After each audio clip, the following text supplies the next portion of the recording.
दोस्तों, हम केवल रामायण कथा के अनुसार ही रावण को समझते हैं, परंतु रावण एक ऐसा किरदार था जिसके बारे में हम जितना भी जाने कम ही होगा।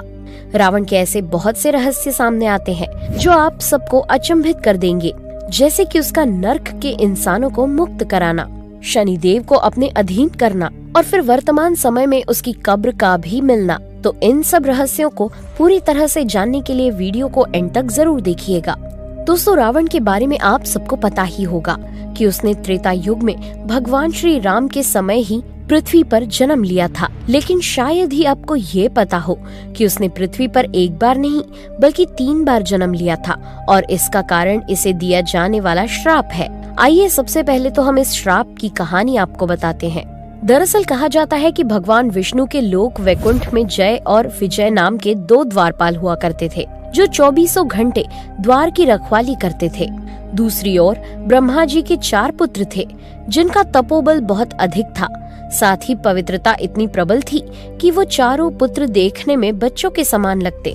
एक बार उन सब ने भगवान विष्णु से मिलने का मन बनाया और फिर वो सभी वैकुंठ के द्वार पर पहुंच गए, लेकिन वहां जय और विजय उन्हें बालक समझकर ये कहते हैं कि इस समय तो विष्णु जी आराम कर रहे हैं, इसलिए आप सब उनसे नहीं मिल सकते, और इस तरह वो उन ब्रह्मा के पुत्रों को अंदर जाने से रोक देते हैं। इतना सब सुनने के बाद वो ब्रह्मा पुत्र दोनों द्वारपालों से कहते हैं कि भगवान विष्णु अपने भक्तों के लिए हमेशा उपलब्ध होते हैं, लेकिन क्रोधवश वो जय और विजय को श्राप भी दे देते हैं कि तुम्हें वैकुंठ छोड़कर पृथ्वी लोक में जन्म लेना पड़ेगा। इस सब के बीच भगवान विष्णु प्रकट हो जाते हैं, तो जय और विजय दोनों उन ब्रह्मा पुत्रों द्वारा दिए गए श्राप से मुक्त होने के लिए विष्णु जी से प्रार्थना करते हैं। फिर विष्णु जी कहते हैं कि ये ब्रह्मा जी के पुत्रों द्वारा दिया गया श्राप है, अतः वह उसे निष्फल नहीं कर सकते। हालांकि भगवान विष्णु उस श्राप को थोड़ा परिवर्तित करते हैं और उनके सामने 2 विकल्प रखते हैं। एक विकल्प था कि वो 7 जन्मों तक भगवान विष्णु के भक्त बनकर भूलोक में जीवन व्यतीत करें, और दूसरा विकल्प था कि वो 3 जन्मों तक भगवान विष्णु के दुश्मन अर्थात विरोधी बनकर पृथ्वी पर जन्म ले। तो जय और विजय दूसरे विकल्प को स्वीकार कर लेते हैं, जिसके फलस्वरूप वो 3 बार भगवान विष्णु के विरोधी के रूप में जन्म लेते हैं। सबसे पहले तो सतयुग के समय जय और विजय दोनों का पृथ्वी पर पहला जन्म हुआ था, जिसमें वे हिरण्याक्ष और हिरण्यकश्यप के रूप में पैदा हुए थे।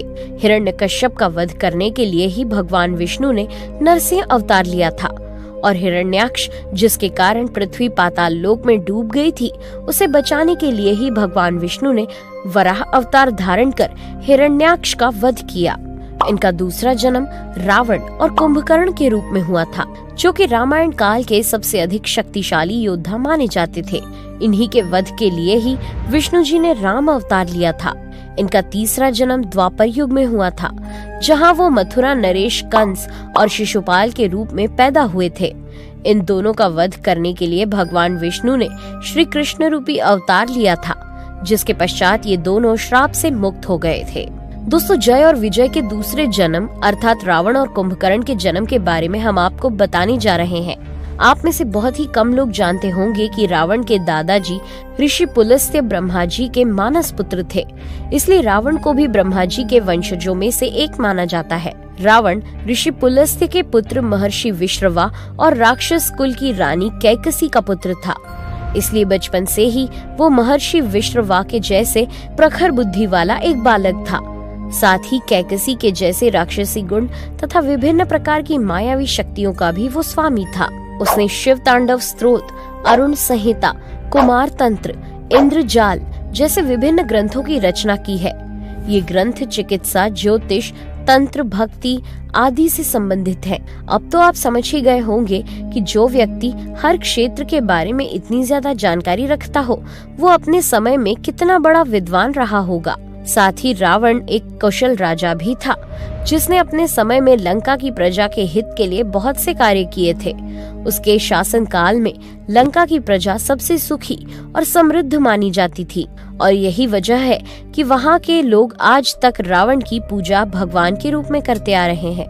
दोस्तों, रावण वैसे तो जन्म से ही बड़ा मायावी व बलशाली था, लेकिन उसने अपनी कठोर तपस्या से बहुत सी अद्भुत शक्तियाँ भी अर्जित की थी।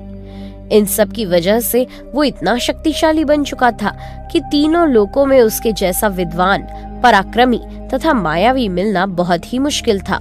इस सब के साथ ही रावण में एक अलग गुण भी था, वो थे उसके 10 सिर। इन सिरों के बारे में भी 3 अलग अलग कहानियां सुनने को मिलती हैं। जैन पुराणों के अनुसार रावण का सिर तो एक ही था, लेकिन वो गले में नवरत्नों की एक माला धारण करता था, जिसमें बड़े ही सुंदर गोल गोल नवरत्नों की मड़ियां जड़ी हुई थी, जो कि इतनी चमकदार थी कि रावण के एक सिर का सभी रत्नों में प्रतिबिंब करती थी, जिस कारण से उसके 10 अलग अलग सिर दिखाई देते थे। हिंदू मान्यताओं के अनुसार रावण ने ब्रह्मा जी की घोर तपस्या की, लेकिन फिर भी जब ब्रह्मा जी प्रकट नहीं हुए तो रावण यज्ञ की अग्नि में उनको अपना शीश अर्पण करने लगा। जैसे ही वो एक शीश अर्पण करता, दूसरा प्रकट हो जाता। ऐसा करते करते उसने 9 शीश ब्रह्मा जी की तपस्या में अर्पित कर दिए। फिर जैसे ही वो 10वां सिर अर्पण करने को होता है, तभी ब्रह्मा जी उसकी तपस्या से प्रसन्न होकर प्रकट हो जाते हैं और उससे मनचाहा वरदान मांगने के लिए कहते हैं। तो रावण उनसे अमरता का वरदान मांगता है, लेकिन ब्रह्मा जी इस वर को प्रकृति के खिलाफ मानकर देने से मना कर देते हैं, जिससे ब्रह्मा जी उसे केवल नाभि में अमरत्व का वरदान प्रदान करते हैं, जिससे अब रावण के किसी भी अंग को काट दिया जाए तो वह दोबारा प्रकट हो जाता। इस वरदान से अब वो महाशक्तिशाली बन चुका था। तीसरी मान्यता है कि रावण ने 6 शास्त्रों तथा 4 वेदों का ज्ञान अर्जित कर लिया था तथा एक अकेले मस्तक के लिए इतना सब ज्ञान अर्जित करना असंभव सा प्रतीत होता है। इसी कारण रावण को 10 सिरों वाला कहा जाता है। रावण का अपने भाई कुंभकर्ण के लिए भी अपार प्रेम था।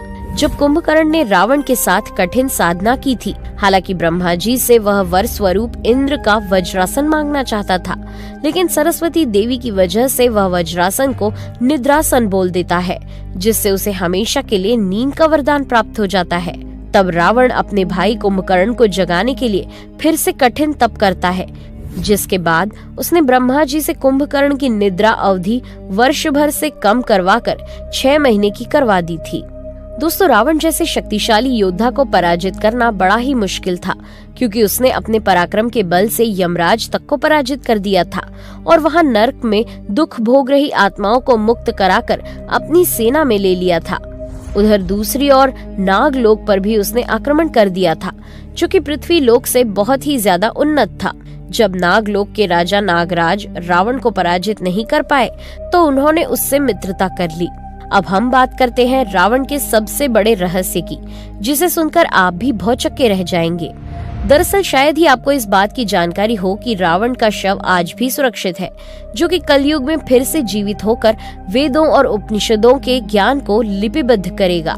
हालांकि श्रीलंका सरकार रावण के बारे में और अधिक जानकारी प्राप्त करने के लिए कोशिश कर रही है, जिसमें उसे काफी सफलता भी मिली है। इस खोज में उन्हें रावण की ममी मिली है। रावण की जब मौत हुई थी, तो उस समय श्री राम की सफलता में लोग इतना डूब गए थे कि उन्होंने रावण के शव की ओर ध्यान ही नहीं दिया। तो फिर नागराज उसके शव को नागलोक में ले जाते हैं और वहां रावण के पुनः जीवित करने की भी बहुत कोशिश की जाती है, लेकिन उन्हें सफलता नहीं मिलती है।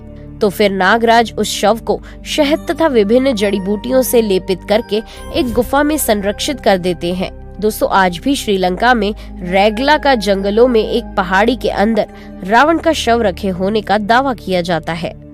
रिसर्च टीम की बहुत कोशिशों के बाद जब वो उस गुफा तक पहुंचते हैं, तो उन्होंने वहां 18 फीट लंबा पत्थर का ताबूत भी देखा, जिसके ऊपर अजीब सी जड़ी बूटियों का लेप भी पाया गया।